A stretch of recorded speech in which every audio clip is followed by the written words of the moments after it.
क्योंकि समय बड़ा उपयोगी होता है।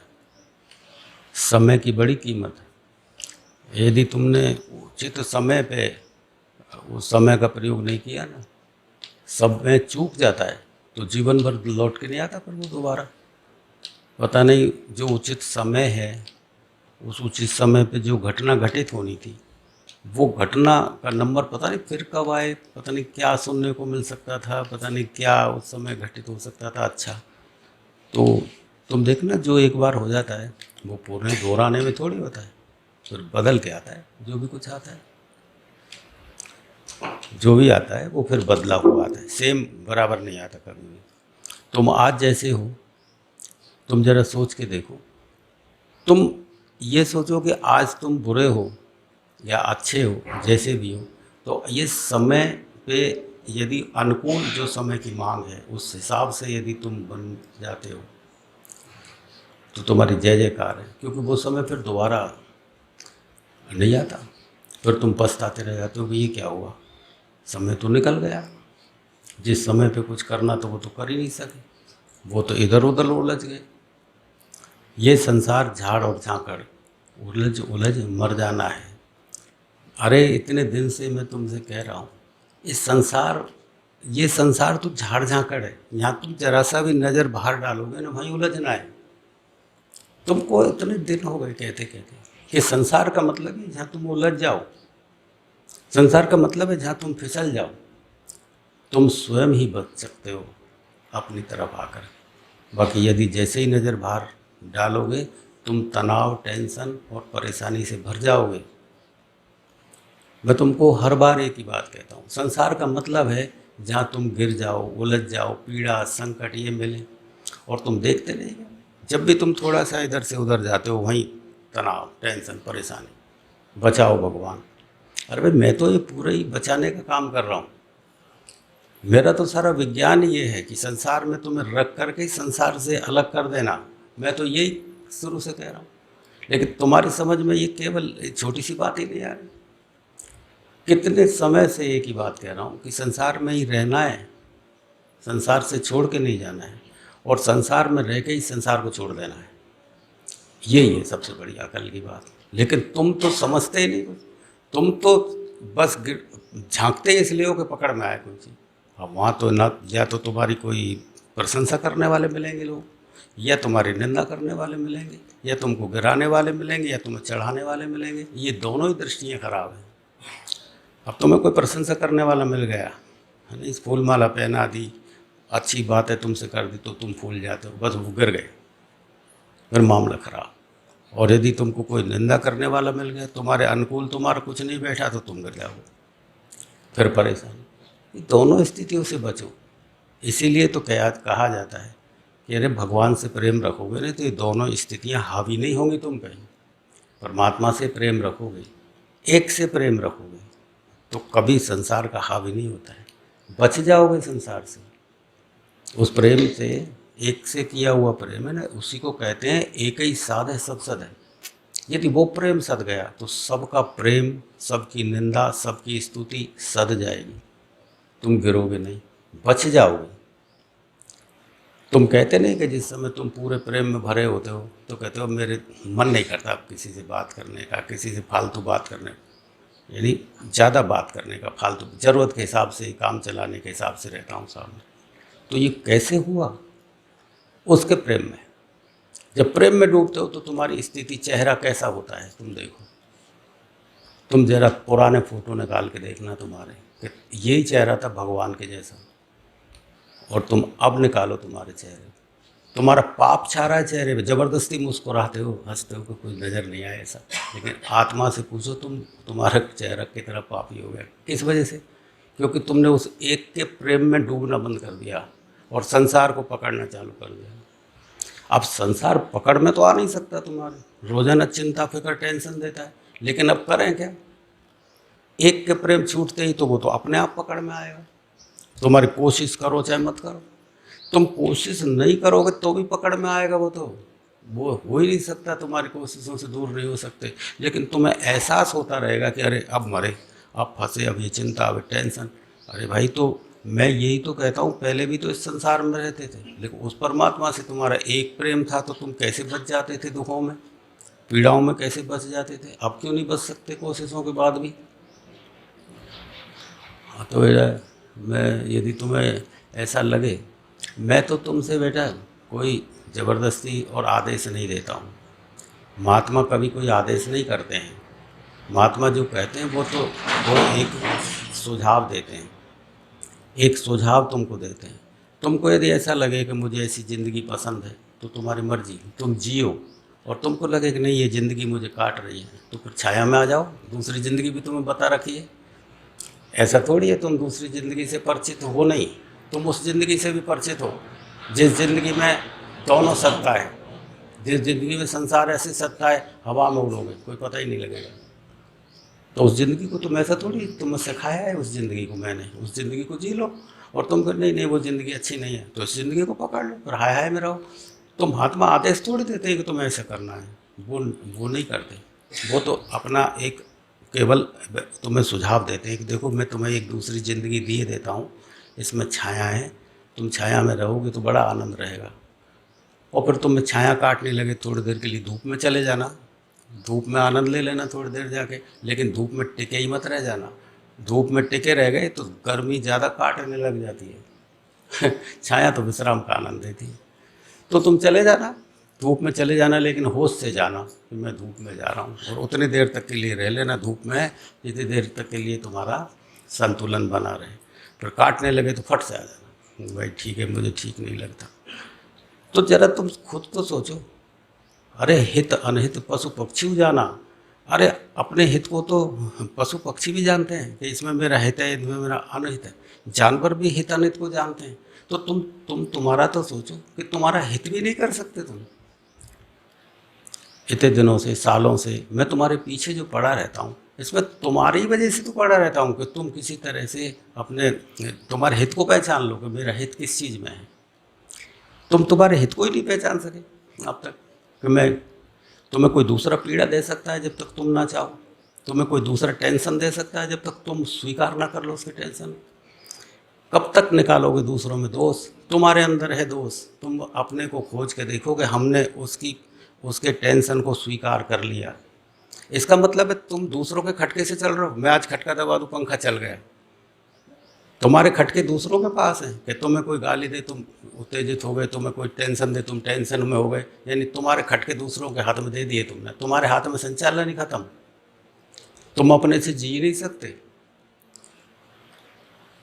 तो जिस घड़ी तुम उस प्रेम में डूबना बंद कर देते हो, चीज़ें पकड़ में आने लगती हैं, छोटी छोटी चीज़ें पकड़ में आने लगेंगी, और फिर छोटी छोटी चीज़ें तुम्हें तनाव टेंशन से दे देंगी। तुमको कोई दूसरा दे नहीं रहा, तुम स्वीकार कर रहे हो, तुमने स्वीकार किया है। नहीं तो तुम देखो जिस समय तुम उसके प्रेम में डूबते हो तो कोई कुछ भी कह देना तो भी कहता है अरे पढ़ना ही नहीं बच गए। और अब कोई जरा सी तुम्हारी तरफ देख भी लेने हो तो मेरे तरफ देख ही इसलिए रहा होगा, मेरी बुराई की मेरी थी, कोई बात होगी इसलिए मेरे को बुराई, मेरा देख ही क्यों रहा है मेरी तरफ, इसी बात को लेकर के रात में नींद नहीं आई। तो वो देखा ही क्यों उसने मेरी तरफ? तुम्हारी तरफ देख के यदि दो आदमी बात कर रहे हैं, ये मेरे को देख के ये बात कर रहे थे, जरूर मेरी बुराई कर रहे होंगे। हाँ भाई, पकड़ में आने लगती चीज़ें पकड़ में आएंगी तुम जरूर, क्योंकि ऊर्जा तो तुम्हारी मुक्त हो गई है, कहीं जहाँ लग नहीं थी वो तो लगी नहीं। ये मैं तुम्हें बिना ध्यान की बातें बता रहा हूँ बेटा, जीवन को संभालने वाली बात है, ये ध्यान से ही संबंधित है बात। परमात्मा के प्रेम में डूबना ही ध्यान है। तुम ऐसा नहीं कि तुम को कोई इस तरह का आत्मिक अनुभव हो जब भी ध्यान है, शुरुआत यहीं से है। तो तुम तो इस तरह से रहना यदि स्वीकार है तुम्हें कि भाई चलो ठीक है, तो तुम्हारी मर्जी है। मैं तो तुमसे निवेदन किए देता हूँ, निवेदन ही कर सकता हूँ तुमसे, आदेश कोई महात्मा देता नहीं। और कोई आदमी महात्मा आदेश दे तो मुझे तो लगता नहीं, क्योंकि आदमी स्वच्छंद है, उसे समझाया ही जा सकता है। तो आप लोग इतने वर्ष हो गए मुझे समझाते समझाते, अब भी तुम समझते हो तो बढ़िया, नहीं समझो तो भी मेरा कोई तुमसे शिकायत नहीं है, तो भी मैं तुमसे कोई शिकायत कभी नहीं करूँगा। जैसे भी है वो मैं कभी कभी तुमसे थोड़ा सा एक कुछ कह देता हूँ ना, तो इसलिए कह देता हूँ कि अब जवाब नहीं देगा मुझे, या मुझे नाराज़ नहीं होगा। जब देख लेता हूँ कि उसका फिर उन्हें जवाब देने का मतलब सफाई देना, कि सफाई दे दी, बंद कर देता हूँ कहना कि आप सीख नहीं, उस पर छोड़ देता हूँ कि तू अपना रास्ता खुद खोज, क्या किया जा सकता है, खुद खोजो रास्ता। महात्मा जो लोग होते हैं बेटा तुम्हें सिर्फ इशारा देते हैं, तुमको केवल सुझाव देते हैं, रास्ता तुम्हें खुद को ही बनाना है, रास्ता स्वयं को ही बनाना पड़ता है। गुरु केवल तुम्हें इशारा देता है, तुम्हें केवल एक उंगली उठा देता है इस तरफ चलना है, चलना तुम्हें ही पड़ेगा, रास्ते तुम्हें ही खोजने हैं। क्योंकि कभी भी कोई तुम्हें रास्ता नहीं बना सकता, क्योंकि तुमको ही रास्ता खोजने की अकल दी है भगवान ने। अकल दी इसलिए, बुद्धि दी इसलिए, भगवान ने तुम्हारे साथ में कितना अच्छा किया, बुद्धि दे दी। इस बुद्धि का तुमने उपयोग क्या किया है? तुम सोचो तो सही। तुमको खुद को बचाना भी नहीं सीख सके, तुमको खुद को बचाना ही नहीं सीख सके, सब कुछ सिखा दिया और तो इसके बाद भी तुम अपने को बचाना नहीं सीख सके। बोलो, फिर गिर जाते हो, फिर तुम्हें पता है अच्छी तरह संसार। कबीर साहब कहते थे ये संसार झाड़ और झांकड़। तो क्या वो शराब पी के कहते थे इस बात? कोई नशा वशा तो करते नहीं थे कबीर साहब के, नशा करके कहते हो कि ये संसार झाड़ और झांकड़, उलझ उलझ मर जाना है। और तुम भजनों में भी गाते हो, तुम्हारे बहुत सारे भजन तो ऐसे हैं कि गुरु की तरफ चलोगे तो झाड़ और कांटे, क्यों वैसे ही गा रहे हो झूठा, वैसे ही गा रहे हो, गले अच्छा मिल गया बस गाते ही जुड़ रहे हो, वैसे ही गा रहे हो, पर आचरण देखा तुम्हारा? आचरण पे चले कभी कि उस तरफ चलते हैं तो कितने कांटे आते हैं? कांटे ऐसे नहीं आते झाड़ झांकड़, यानी संसार गिराने वाले, संसार में फिसलने वाले वही होते हैं कांटे, और तुम फिसलने लग जाते हो और अपना कर देते हो नुकसान। तो कबीर साहब कहते हैं ये संसार झाड़ और झांकड़, उलझ उलझ मर जाना है, निकल नहीं पाओगे संसार से, अपनी तरीके से नहीं निकल पाओगे, उलझ उलझ मर जाना है, मर जाओगे तब भी नहीं निकल पाओगे अपने तरीके से, क्योंकि तुम जो भी तरीका अपनाओगे वही तरीका गिर जाने वाला होगा। क्योंकि कोई तरीका संसार में काम ही नहीं आता, बुद्धिमानों की बुद्धि फेल हो जाती है। एक कई साधे सब सधे, जिस घड़ी तुम उसको प्रेम करना सीख जाते हो ना, फिर तुमको कुछ नहीं साधना पड़ेगा बेटा, तुमको कुछ सोचना भी नहीं पड़ेगा, अपने आप वही चीज़ पकड़ में आएगी जो पकड़ने लायक होगी। नहीं, कोशिशों से तुम करके देख लेना, तुम जितना करोगे उतना फंसोगे, अपने तुम उसमें देखना, अपने आप सारे रास्ते बनते चले जाएंगे, फंसोगे नहीं। तो तुम्हारी ज़िंदगी में तुमको ऐसा लगे कि भाई हमें धूप में पसीने पसीने हो जाएंगे, चाहे हम सूख जाएंगे, कुछ भी हो जाए, धूप में ही खड़े रहना है, तो तुम्हारी मर्जी, ज़िंदगी तुम्हारे हाथ है। और तुमको नहीं नहीं नहीं यार अब बहुत तकलीफ, छाया में आ जाए, तो अहंकार को गिरा दो, घमंड को गिरा दो नीचे, और बच्चे बन के सीधे ही छाया में बैठ जाओ। उस भगवान से प्रेम करो जिसने बनाया तुम्हें, उस मालिक से प्रेम करो जिसने सांसें दी है, उससे जोड़ो, एक से नाता जोड़ो बेटा। ये दूसरों से बने हुए नाते किसी काम में नहीं आने हैं। तुम्हें रोज़ जूते पड़ रहे हैं, तुम्हें रोज़ धोखे मिल रहे हैं, लेकिन फिर भी वहीं खड़े हो गए जाके, रोज़ धोखे मिल रहे हैं, रोज़ पीड़ा मिल रही। अरे तुम यूँ तो सोचो, जहाँ रोज़ धोखे, रोज़ पीड़ा, रोज़ तुम्हें परेशानी खड़ी हो रही है, संघर्ष खड़े हो रहे हैं, फिर तुमने उसका हाथ छोड़ दिया। किस लिए छोड़ा? तुम्हारे लोभ ने छुड़वा दिया तुम्हारा। इसने ऐसा कहा, उसने ऐसा, किसी ने नहीं कहा, तुमने इजाज़त दे दी अपने आप को दूसरे की सुनने की। यदि स्ट्रांग रहते, किसी की क्या मजाल कि तुम्हारे अंदर प्रवेश कर जाए, किसी की गाली, किसी की आलोचना, किसी की स्तुति, किसी की प्रशंसा तुम्हारे अंदर प्रवेश जब करती है जब तुम इजाज़त देते हो अंदर जाने की। तुम्हें यदि कोई प्रशंसा करे, कोई तुम्हारे, तो इतने खुश हो जाते हो, तुमने इजाज़त दी अपने अंदर उस प्रशंसा को घुसने की, इसलिए तो तुम खुश होकर भरतपुर बन गए। और तुम यदि कोई गाली दे दे एकदम से, तो एकदम से उदास हो गए, तुमने इजाज़त दी। नहीं तो कहते कि देता होगा कोई गाली यार, देता होगा कोई गाली, करता होगा कोई वंदना यार, मैं तो एक के ही रस में डूब गया, बस उसी की खबर, याद ही उसी की है, उसी के अलावा खाए। खाली जब मन रहता है इधर उधर उलझता है, खाली मन इधर उधर जाएगा। मन का स्वभाव है बेटा, ये ऊर्जा ऐसी है, शांत नहीं रहती है, ये इसका स्वभाव है इधर उधर जाना। ये यदि उलझ गया उस प्रेम में तो फिर बच जाओगे, और उसमें नहीं उलझा तो तुम उलझोगे जरूर, मरोगे। उलझ उलझ मर जाना है, मर ही जाना है, लेकिन निकल नहीं पाओगे। कबीर साहब ये नहीं कह रहे हैं कि उलझोगे और निकल जाओगे।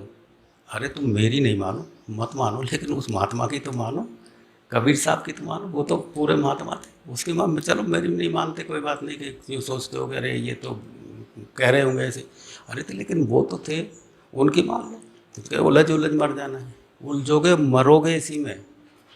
और बेटा जो आदमी जिस गति में मरता है ना, उसका अगला जन्म भी उसी गति में होता है। तुम जिस तरह के भावों को लेके मरोगे ना बेटा, तुम अपना अगला जन्म तैयार कर लेना। अब हाय हाय कर रहे हो, अब रो रहे हो, चिल्ला रहे हो, तो भैया मैं गारंटी से कह देता हूँ, अगले जन्म पूरे जीवन रोते चिल्लाते ही गुजरेगा। और यदि थक गए कि नहीं यार अब तक तो थक गए, रो लिए, चिल्ला लिए, संसार को देख लिए, थोड़ा सा भी सद गए, तो अगले जन्म को तो सुरक्षित कर लो। यदि तुम्हारा कल्याण नहीं हो सका, मानो तुम्हारे पूर्व जन्म के कर्म ऐसे भारी हैं, कोई बात नहीं, लेकिन जो कर सकते हो उसको तो कर लो। अगला जन्म तो सुधर जाएगा, मनुष्य का जीवन तो मिल जाएगा, मनुष्य का जीवन मिल जाएगा तो कम से कम अब नहीं नाच सके तो अगले जीवन में तो नाचने के लिए बीज बो दो। अब बीज बोओगे तो फसल आगे आ जाएगी। तुमको तो मैंने सब कुछ सिखा दिया, ऐसा तो नहीं रखा कि तुम खुद नहीं सोच सकते। लेकिन बेटा जिस समय तुम्हारे लोभ में होते हो ना, ये तुम्हारा मन भी तुम्हारे अनुकूल ही निर्णय करवाता है। हम गलत कैसे हो सकते हैं? हमने गलती कहाँ कर सकती है? उसी ने तो हमसे कहा, हमने तो चुप्पी लगा गए, हम तो बिल्कुल, हमने, बोलो कितना बचाव कर रहा है मन, उसी ने तो हमसे कुछ कहा, हम तो चुप लगा के बैठे, हमने कुछ थोड़ी कहा था। अरे तुम गुरु के सामने बोल रहे हो यार, तुम चुप लगा गए तो उससे मतलब नहीं है, तुमने ग्रहण तो कर ली ना उसकी बात, अंदर तो इजाज़त दी थी उसको अंदर जाने की, तुमने अंदर तो घुसने को इजाज़त दी थी। अब तो चुप लगा के बैठ जाओ, चाहे ढाट लगा लो, लेकिन भीतर तो मंथन चल ही रहा है ना उसका, भीतर गायब हुआ, भीतर मंथन चल रहा है, तो बाहर का वो इससे कोई मतलब नहीं, तुमने उसको अंदर प्रवेश करवा दिया अपने अंदर। एक सदेगा सब सदेगी चीज़ें, और एक से एक नहीं सदा भगवान, तो तुम संसार से नहीं निकल पाओगे। ना तुम्हें पैसा निकाल सकता है, ना तुम्हें मान सम्मान निकाल सकता है, ना तुम्हारे रिश्ते नातों का प्रेम तुम्हें उलझाए रखेंगे।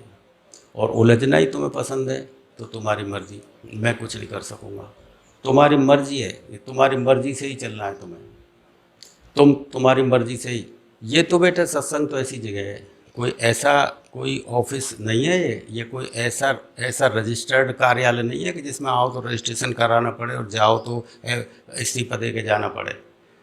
ये बेटा ये अचिंत्य परिवार है, आओ तो कोई रजिस्ट्रेशन की ज़रूरत नहीं, पता ही नहीं लगता आ गए, और जाओ तो पता नहीं लगता कब चले गए। कोई इस्तीफा लिखने की ज़रूरत नहीं है, आपको ऐसा लगे कि ठीक नहीं है आप तुरंत ही चले जाना, आपको कोई बुलाने जाने वाला नहीं है। आओ तो कोई रजिस्ट्रेशन कराने की ज़रूरत नहीं है, लेकिन अपने जीवन का मूल्य तो पहचानो कम से कम। कोई आने जाने से किसी का कोई फर्क नहीं पड़ने वाला है, लेकिन अपने जीवन का मूल्य ही नहीं पहचान सके, पशु पक्षी से भी ज़्यादा इतने नालायकी में आ गए, कुछ नहीं कर सके। और इसी तरह से उलझते चलोगे बेटा तो क्या मिलेगा? करा कराया सब आया जब आया अहंकार, करा कराया जब अहंकार, यानी क्रोध। अहंकार एक ही चीज़ के नाम है, क्रोध का मतलब भी अहंकार है। क्रोध भी उसी व्यक्ति को ज़्यादा आएगा जो अहंकारी है। तुम इतना करो रात भर पीसो और पहाड़ी में सकेल लेते हाथ भर, तुम सीओ इतना वो फट फाड़ दो, क्या मतलब? बस तुम्हारा सीना क्या है, रात भर सीओ फाड़ दो उसे, तो सीने से क्या मतलब है? फिर सेंस क्या है? लेकिन ये तुम्हारी कोशिशों से नहीं होगा बेटा, उसके प्रेम में डूबना सीखो। मैं तुम्हें कोई उपचार नहीं बताता कि भाई ऐसे करना, नहीं, मैं तो कहता हूँ एक ही पहाड़ा जानता हूँ, बस दूसरा पहाड़ा नहीं जानता, एक ही पहाड़ा जानता हूँ बस, ठीक है? उसके प्रेम में डूबो, बस एक जगह डूब जाओगे अच्छी तरह से, तो तुम्हें मेरी बातें पूरी तरह से समझ में आ जाएंगी। मैं कोई तुम्हारा दुश्मन थोड़ी हूँ, अरे मुझसे ज़्यादा प्रेमी तुम्हारा कोई हो ही नहीं सकता बेटा इस धरती पे, मेरे से ज़्यादा प्रेमी तुम्हारा कोई नहीं होगा, तुम जानो या नहीं जानो। मैं तुमसे गुस्सा भी करूँगा ना तो उसके पीछे ज़रूर कोई फ़ायदा तुम्हारा ही रहा होगा, मैं कर ही नहीं सकता ऐसा कुछ। तो तुम देखो तुम खुद ही कि किस तरह से किस रास्ते पे चल रहे हो। आज तक तुमने इतना कमाया, इतना खाया, तुम खुद सोच के देखो तुम कहाँ खड़े हो, एक कदम भी आगे बढ़े हो? इस पैसे ने तुम्हें एक कदम भी आगे बढ़ाया, इस मान सम्मान ने तुम्हें एक कदम भी आगे बढ़ाया? जहाँ थे वहीं खड़े हो। अरे बढ़ाने वाली चीज़ तो तुम्हारी आत्मा है, आत्मा का गौरव है, उसे तो पहचानते पहले। और मैं ऐसा नहीं कह रहा कि वैसे ही हवा में छोड़ रहा हूँ। जिन लोगों ने आत्मा के गौरव पहचाने ना बेटा, उन्होंने जमाने की है ना निंदाओं को भी स्वीकार कर लिया। लोग क्या कहेंगे इसको भी नहीं देखा। एक छोटा सा बच्चा भी ये सोचता है कि लोग क्या कहेंगे, छोटा सा भी करने से पहले अरे यार दुनिया क्या कहेगी। लेकिन समझदार लोग जो पूरे बुद्धि से भरे हुए थे, उनकी परवाह छूट गई कि लोग क्या कहेंगे। जरा तो सोचो कि कुछ तो हुआ होगा इनके अंदर, कुछ तो ऐसी चीज़ हुई। पागल तो है नहीं, नशा तो करते नहीं है, कुछ तो पाया होगा इन्होंने, कुछ तो ऐसा हुआ है कि ऐसे हो कैसे सकता है। लेकिन इतनी बुद्धि तुम्हारी काम नहीं करती, तुम्हारी काम नहीं करती। मेरे पास तो ना कुछ भी नहीं है, मैं तो एक साधारण सा आदमी बिल्कुल, और मेरे पीछे लोग दीवाने हुए फिर रहे हैं। कुछ तो होता होगा उनमें यार, कुछ तो ऐसा होता होगा। लेकिन छोटी सी बुद्धि से ही सोच लेते हैं, अपनी बुद्धि से ही फैसले कर लिए, अपनी बुद्धि से ही बुद्धिमान बन गए, अपनी बुद्धि से ही कर लिया सब काम। अरे तो कुछ तुम्हारी बुद्धि ने तुमको दिया क्या है? संसार में उलझाना दिया है, पीड़ा कष्ट टेंशन तनाव, इसी में मरते रहो, मरो, करते रहो इसी में। तो बेटा तुम जो है करो, यदि छाया काटने लगे तुम्हें तो चले जाओ थोड़े दिन के लिए धूप में, लेकिन समझदारी से तो जाओ कि थोड़े दिन के लिए जा रहे हैं, वापस छाया में ही विश्राम करना है, ऐसे तो सोच लिया करो।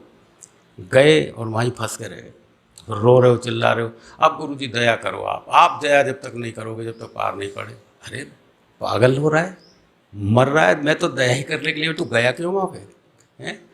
अब तू गया है खुद पैरों से, तो खुद आजा चल के दया करो। दया बस, अपना हारना तो है ही नहीं, ये तो कहना ही नहीं है कि मेरे से गलती हो गई। बस इसमें भी आपने दया नहीं करी इसलिए ऐसा हुआ। अहंकार को सदा सदा बड़ा रखना है, आपकी दया की कमी है, मतलब जीतना खुद को, अहंकार को नीचे आने ही नहीं देना है कि मेरे से ऐसा हुआ, प्रभु ये क्या हो गया मेरी ज़िंदगी में, सोचना ही नहीं ऐसा।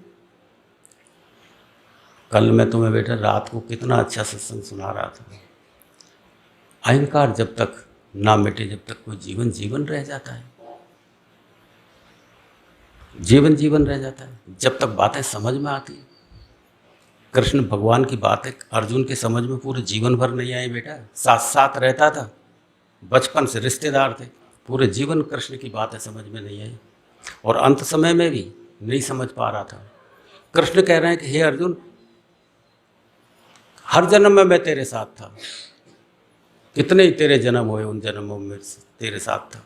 और तुरंत ही दूसरे श्लोक में कहते हैं, हे अर्जुन मैं तो कभी जन्म ही नहीं लिया, मैं तो अविनाशी हूँ, मेरे जन्म से क्या मतलब है। अर्जुन की तो बुद्धि चकरा गई कि ये आदमी पागल है क्या है। अभी तो कह रहा है कि तेरे मेरे बहुत सारे जन्म हुए, अभी कह रहे हैं मैं तो कभी जन्म ही नहीं लेता। क्या कहोगे तुम उसे? एक बुद्धिमान आदमी तो कहेगा कि ये पागल है, क्या मतलब है, सत्संग वत्संग से बेकार की चीज़ें हैं सारी। और कहने बात ही गुंजाइश छोड़ दी कृष्ण ने, तो कह रहा मैं तेरे मेरे तो बहुत सारे जन्म हुए, और अभी कह रहा है कि नहीं मैं तो कभी जन्म ही नहीं लेता। क्या है ये दोगली बात है, ये क्या चीज़? पूरे जीवन अर्जुन कृष्ण समझ में नहीं आ सके किसी के। अरे जिसको इतना समझा रहे थे ठोक ठोक के, अर्जुन को पास में रह के अर्जुन ही नहीं समझ पा रहा था कृष्ण को, ये कह क्या रहे हैं।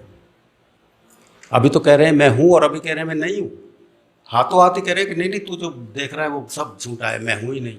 दोनों बातें एक साथ कैसे घटित हो सकती, या तो मैं हूँ या मैं नहीं हूँ। कृष्ण कह रहे हैं कि मैं हूँ, कह रहे थोड़ी देर के लिए जब कहते हैं हाँ प्रभु आप हैं, नहीं नहीं मैं नहीं हूँ। अभी तो कह रहे आप हूँ, मैंने स्वीकार किया जैसे यहाँ पे मैं तो हूँ ही नहीं। ये दोनों बातें अपने अपनी जगह पे सही है। यदि तुम शरीर के स्तर पे हो, शरीर के तल पर यदि सोच रहे हो तो कृष्ण है, और यदि आत्मा के तल पे सोच रहे हो तो कृष्ण है ही नहीं, गायब, फिर कृष्ण नहीं। तो दोनों चीज़ों को अर्जुन को समझा रहे हैं, अर्जुन तेरे मेरे जन्म हुए हैं बहुत सारे। वो कह रहे हैं कि नहीं मैं तो अजन्म हूँ। कल के सत्संग में मैंने इस बात को पूरे अच्छे ढंग से पूरा समझाया, आज में विस्तार से दोबारा दोहरा तो उससे कोई मतलब नहीं है। महापुरुष को समझना कोई साधारण बात नहीं है।